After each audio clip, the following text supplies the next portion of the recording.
Hola amigos, ¿cómo están? Hoy día quiero hacer un video, intentaré que sea breve, para explicar un par de conceptos, un par de vocabulario, podríamos decir, cristiano. La primera palabra es soteriología. ¿Qué significa soteriología?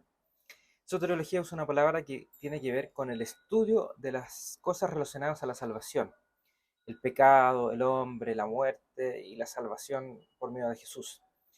Eso nos lleva a una gama de aspectos relacionados a la salvación, pero hay dos puntos que son muy destacados. Uno es, podemos llamarle dos extremos. Uno es el calvinismo y otro es el arminianismo. Más allá de la historia y de los detalles de cada uno de esos puntos dentro del calvinismo o del arminianismo, básicamente lo que tenemos que entender es que el calvinismo apunta principalmente a que la salvación es desde el principio hasta el fin una obra de Dios, que no es merecida por nada, por obras ni nada, y que el hombre no es capaz de arrepentirse por sí mismo, sino es que fuese llamado por Dios. Es decir, Dios nos llama al arrepentimiento, Dios nos potencia para poder salvarnos, para poder arrepentirnos, para ir a Cristo y para que nos salvemos. Por el otro lado, el arminianismo lo que dice es que el hombre sí tiene capacidad de arrepentirse y que por lo tanto uno tiene que predicar el Evangelio, pero es el hombre el que finalmente entiende el Evangelio y se arrepiente.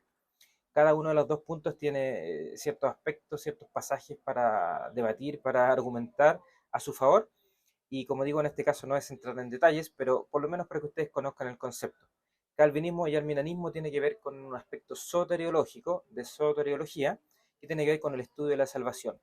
Si la salvación es enteramente, desde principio a fin, una obra de Dios, que Dios elige a quien se salva y no hay nada que hacer al respecto porque Dios eligió y porque la persona va a obedecer soberanamente a la voluntad de Dios, versus que el arminianismo no puede rechazar o puede resistirse a la voluntad de Dios y ser salvo o no ser salvo de acuerdo a su propio arrepentimiento. Insisto, hay matices en cada uno de esos, hay 5 puntos acá, 5 puntos acá, y algunos que son cuatro, calvinistas de 4 puntos, de 3 puntos, o arminianos de 3, 4 puntos. El segundo aspecto sería la escatología. Escatología tiene que ver con el estudio de las cosas del fin. Con respecto a las cosas del fin, también hay muchos aspectos que podemos hablar. Uno sería el milenio.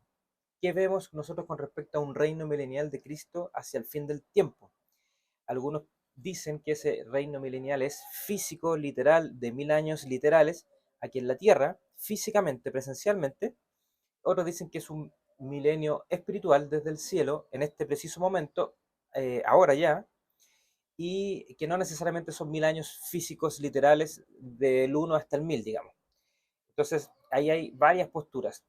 Con respecto al milenio hay por lo menos 4 posturas grandes conocidas. Es premilenial, y el premilenial tiene dos aristas, premilenial histórico y premilenial dispensacional. No voy a entrar en detalles, no quiero confundirlos, pero quiero que sepan que existen al menos dos tipos de premilenial. ¿Y qué significa premilenial? Es que la segunda venida de Cristo, su advenimiento es antes, pre-milenio, antes del milenio. Y evidentemente esos dos aspectos o esos dos puntos de vista consideran que el milenio es 1000 años literales aquí en la tierra. Por lo tanto, premilenial, histórico y dispensacional tiene que ver con que Cristo viene antes, pre-milenio, y ese milenio es físico y terrenal, valga la redundancia, aquí en la tierra. ¿Ya? La diferencia entre histórico y dispensacional da para otro video.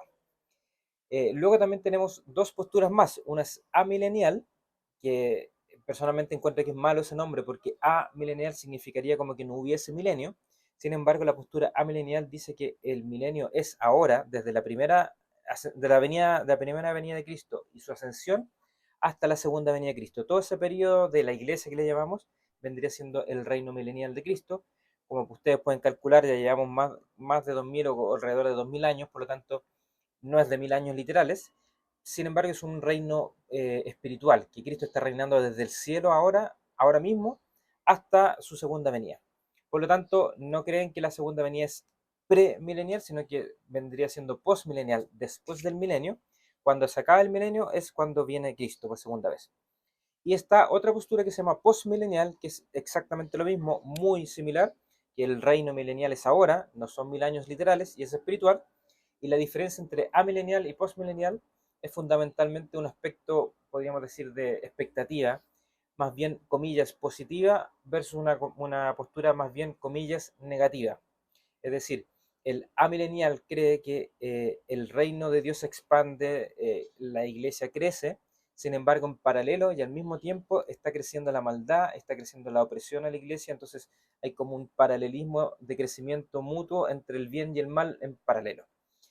Mientras que el postmilenial dice que con la predicación del Evangelio, con el crecimiento del reino de Dios, va a crecer la bondad, entre comillas, va a haber, el cristiano se va a quedar inmerso en la política, en la salud, en la educación, y por lo tanto cada vez, entre comillas, la tierra, el mundo va a ser más bueno o más cristiano que antes, y por lo tanto hay una especie de era dorada que le llaman. Entonces, resumiendo, la escatología tiene que ver con las cosas del fin del mundo, y uno de los aspectos del fin del mundo tiene que ver con el milenio.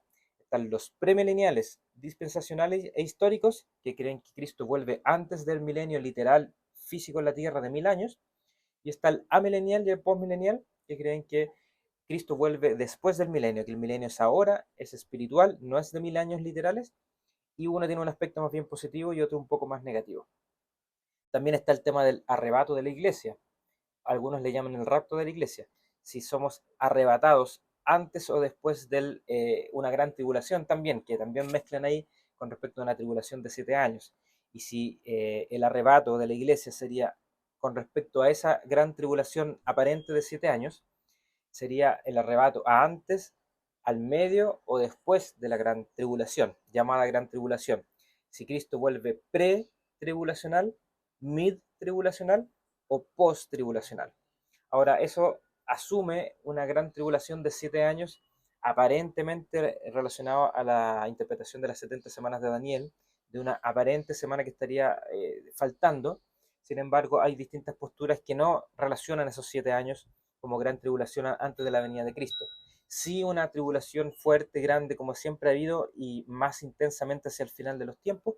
Sin embargo, no la gran tribulación de 7 años. Por lo tanto, hay una gran variedad de cosas. Pero todo eso tiene que ver con escatología nuevamente. Pre-tribulacional, mid-tribulacional o post-tribulacional tiene que ver con la venida de Cristo en relación a la tribulación y al arrebato de la iglesia. Y por último, está un aspecto que se llama continuismo o cesacionismo, que tiene que ver con si la iglesia tiene o no tiene dones espirituales milagrosos, porque entendemos que todos los dones son milagrosos, pero todos los dones espirituales vienen del Espíritu Santo. Sin embargo, aquí se refiere a los dones milagrosos espectaculares, podríamos llamarlo, de las lenguas, de profecía, sanidades, etc.